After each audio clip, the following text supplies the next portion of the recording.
Hello, everyone, and welcome back to another weekly plan with me.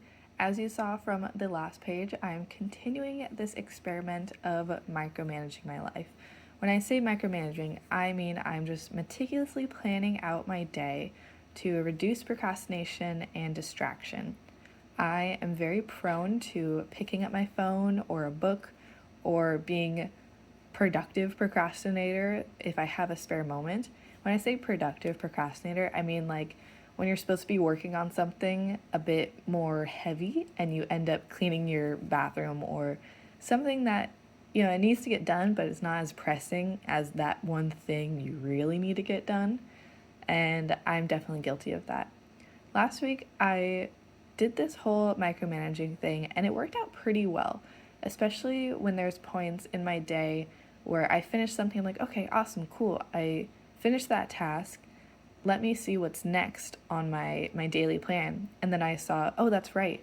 I should get the dishes done by now, or oh, I should go get this thing in the oven so it's time for dinner.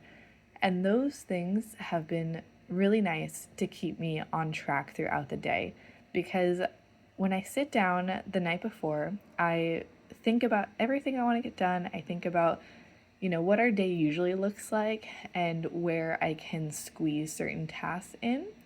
And having that clarity the night before is really helpful. Another thing that I'm trying out this week is my budget. Now, if you've been on the channel for a while, you know that I used to cash stuff. I still do for the most part, but I have been doing a lot more card usage recently. I want to keep track of how much I'm spending. So at the top here, I'm putting out of 113 how much I spend each day. So if I spend $30, I will put that at the top and I'll kind of see, you know, how much I have left of that 113 as the week goes on. It's a way to track my spending that I think might be a little bit easier than writing out every little thing that I buy. And I think of it as the same way of cash stuffing, where I can see how much I have left, how much I've spent, and I'm hoping this will help with my spending a little bit. Next thing I'm doing is I'm updating my to-do list. I carry over whatever I didn't finish the week before into that left column. And then this sticky note has all of our meals for the week. So I'm getting those lined up for the days I think I'll be making that item.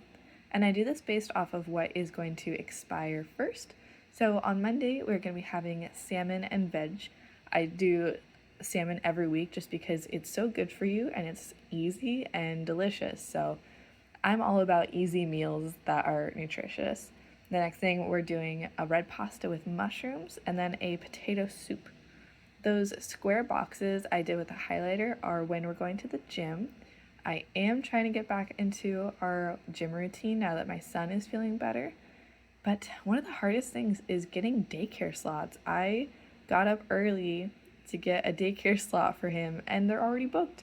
I don't know who these super moms are that are up so early booking these daycare spots, but hats off to them because they beat me to it. So I only got 1 hour slot for him on Monday, but I did get a 2 hour slot on Wednesday. So little victories. We'll just have a short day on Monday at the gym. Now these lines on the page are where I'm working. Usually I've been doing a sticker to highlight when my work time is, but my work schedule's been changing a little bit throughout the week and I didn't really want to commit to a sticker.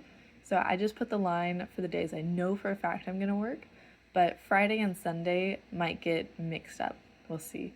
We also are going to a birthday party for our friend's baby on Saturday, and they live a little far away, so we need to map out time to drive there and drive back, so that is going to be an all afternoon ordeal.